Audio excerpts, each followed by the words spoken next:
Good morning everyone.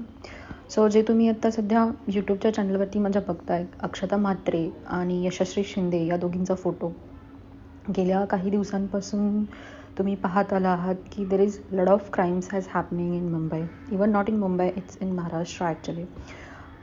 काही दिवसांपूर्वी हे पण ऐकलं असेल, इट जस्ट न्यूज सैराटसारखी पुनरावृत्ती झालेली आहे. अरे काय चालू आहे? माझं गव्हर्नमेंटकडे हेच अपील आहे की वी आर अपग्रेडिंग फ्रॉम आपण 2G वरून 3G वरती गेलो, 3G वरून 4G वरती गेलो, 4G वरून 5G वरती गेलो. तर मग आपला लॉ का अपग्रेड नाही करत आहोत आपण? आणि मला हेच म्हणायचं आहे की या अशा नराधमांना माहिती आहे आपण कोणतंही कृत्य केलं तरी आपल्याला फाशी होणार नाही आहे. आपल्याला काही दिवसांपुरती, काही वर्षांपुरती आपल्याला जेलमध्ये ठेवणार आहेत, सो कॉल्ड जेलमध्ये ठेवणार आहेत. आणि असं जेल जिथे आपण खाणं पिणं सगळं फ्रीमध्ये आपल्याला मिळणार आहे, अशा ठिकाणी आपल्याला ठेवलं जाणार आहे. एवढंच त्यांना माहिती आहे. त्यांना हे नाही माहिती की फाशी होईल जेव्हा त्यांना स्वतःच्या मृत्यूची भीती वाटेल, जेव्हा त्यांना स्वतःची भीती वाटेल, तेव्हाच हे कुठे ना कुठेतरी क्राईम बंद होणार आहे. जसं तुम्ही पाहिलात यशस्वी शिंदे उरणमधली केस आहे. अरे काय केलं आहे तिच्यासोबत? तिच्या शरीराचे तुकडे तुकडे तुकडे केलेले आहेत. त्या नराधमाला एकदाही त्याला लाज वाटली नसेल? एकदाही? अरे ठीक आहे, चल तुझं प्रेम होतं, हे होतं, ते होतं, जस्ट सॉर्ट इट आउट. तुमचं जे काही असेल ते सॉर्ट आउट करा. एखाद्याचा जीव घेणं, एखाद्याला जीव मारणे हा कोणत्याही गोष्टीचं सोल्युशन असू शकत नाही. कारण ॲट दी एंड प्रत्येकाला जगण्याचा अधिकार आहे आणि तो संविधानाने दिलेला आहे. तुला कोणताही अधिकार नाही आहे की तू कोणत्याही कुठेही जाऊन कुणालाही मारशील, कुणाचेही पार्ट्स वेगळे करशील. मला हेच गव्हर्नमेंटला सांगायचं आहे की आपण महाराष्ट्र बिहारकडे वळवतोय. मला एक्झॅक्टली त्यांचं नाव नाही आठवत आहे, बट शिवसेनेमधले एक होते जे अविनाश घोसलकर समथिंग, त्यांची सुद्धा हीच केस झाली होती. फेसबुक लाईव्हमध्ये त्यांची अक्षरशः हत्या करण्यात आलेली होती. अरे काय हे? मला मान्य आहे त्या दुसऱ्या व्यक्तीने सुद्धा स्वतःचा एन्काउंटर केलेला आहे, पण त्या व्यक्तीचं धाडसच कसं झालं की दुसऱ्या व्यक्तीला मारण्याचं? मला हेच गव्हर्नमेंटला अपील करायचं आहे की चेंज द लॉ. अरे बदलून टाका हा लॉ. काय करायचंय तुमच्या लॉचा? काय उपयोग आहे पोलिसांचा? काय उपयोग आहे संविधानाचा जिथे माणसाच्या मृत्यूनंतरही त्याला जस्टिस मिळत नसेल? काय उपयोग आहे? अक्षता म्हात्रे केसमध्ये ही सेम सिच्युएशन आहे. मान्य आहे तुम्ही त्या नराधमांना पकडलं, हे ते, I am not going to differentiate की ते बाहेरचे लोक होती, आउट ऑफ महाराष्ट्रातून लोक आली, UP मधून आली, MP मधून आली. अरे no, at the end we are human being. प्रत्येकाला लॉ हा सेमच असला पाहिजे. अरे विचार करा, त्या मुलीची काय क्षमता झाली असेल, त्या मुलीची काय अवस्था झाली असेल जेव्हा तिच्यावरती ह्या दोन्ही केसेसमधल्या suspect, I am not taking a suspect, but क्रिमिनल्सनी त्यांच्यावरती हल्ला केला असेल, त्यांच्यावरती जे काही त्यांच्यावरती अटॅक केला असेल. जस्ट इमॅजिन दॅट टाईम की त्या पुढची व्यक्ती त्या कशी जात असेल, त्याच्यातून काय फील होत असेल त्या व्यक्तीला. आपल्याला साधं एक छोटंसं एक ब्लेड पान जरी कट झालं तर आपल्याला किती वाईट फील होत असतं. इमॅजिन त्या मुलीचे तुकडे तुकडे करण्यात आलेले आहेत. Can you just imagine that pain? आणि मला असं वाटतं की जेव्हा अशा नराधमांच्या डोळ्यात मृत्यूची भीती असेल, फाशीची भीती असेल, तेव्हाच हे क्राईम बंद होणार आहे.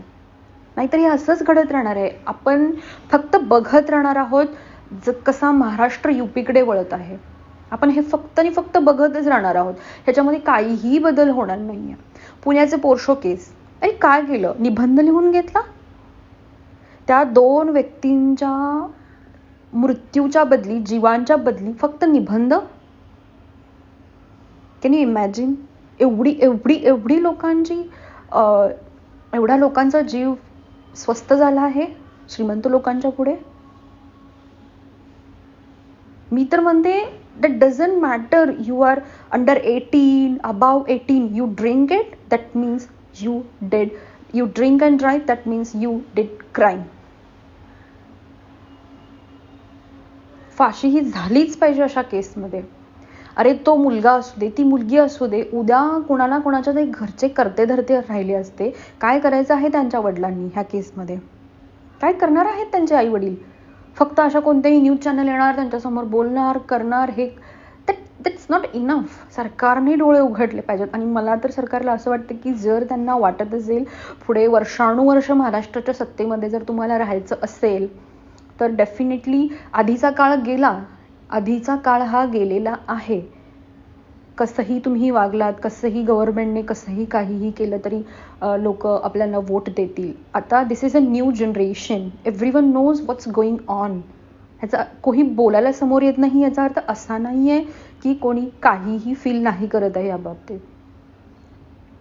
Definitely youth is feeling something आणि डेफिनेटली ह्याचा रिझल्ट लोकांना दिसतोच. विधानसभेच्या असू दे, लोकसभेच्या ह्याच्यामध्ये असू दे. आता इथे मी कोणत्याही पॉलिटिक्सची बाजू घेत नाही आहे, बिकॉज मला एवढंच म्हणायचं की जो कोणी सत्ताधारी असेल त्याने फक्त आणि फक्त लॉ चेंज केलाच पाहिजे. There is no any option. नाहीतर असेच लोक, गरीब लोक, असेच जे सहन करणारे व्यक्ती असतात असे सफर करत राहतील आणि जे श्रीमंत आहेत ते श्रीमंत राहतील आणि ही दरी डेफिनेटली वाढतच जाणार आहे. आणि ह्याला मला पण असं वाटतं की आपण कुठेतरी जबाबदार आहोत ह्या केसेसमध्ये, असं मलाही फील होतं.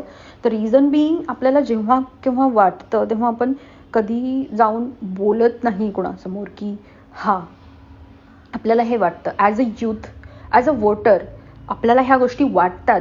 We are expecting something from our government, right? हे आपण कधीही त्यांच्यासमोर नाही आणत आहोत.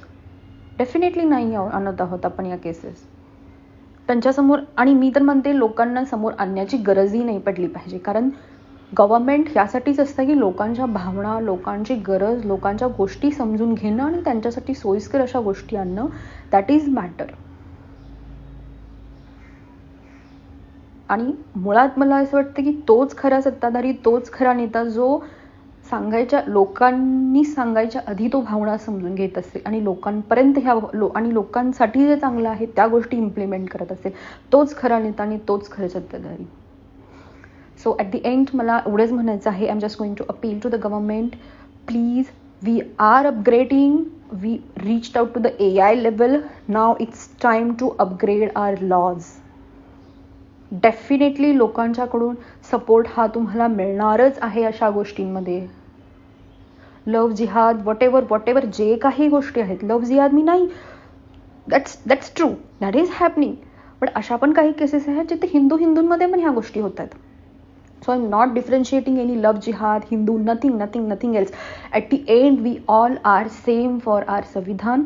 सो मला फक्त गव्हर्नमेंटसाठी हेच अपील करायचं आहे, please do change the laws, whichever good for your janta. At the end, as we are the voters, we are voting out to you for our good life. So I would appreciate if you take this ahead and take a little bit action towards and get some strict laws about these crimes. Thank you.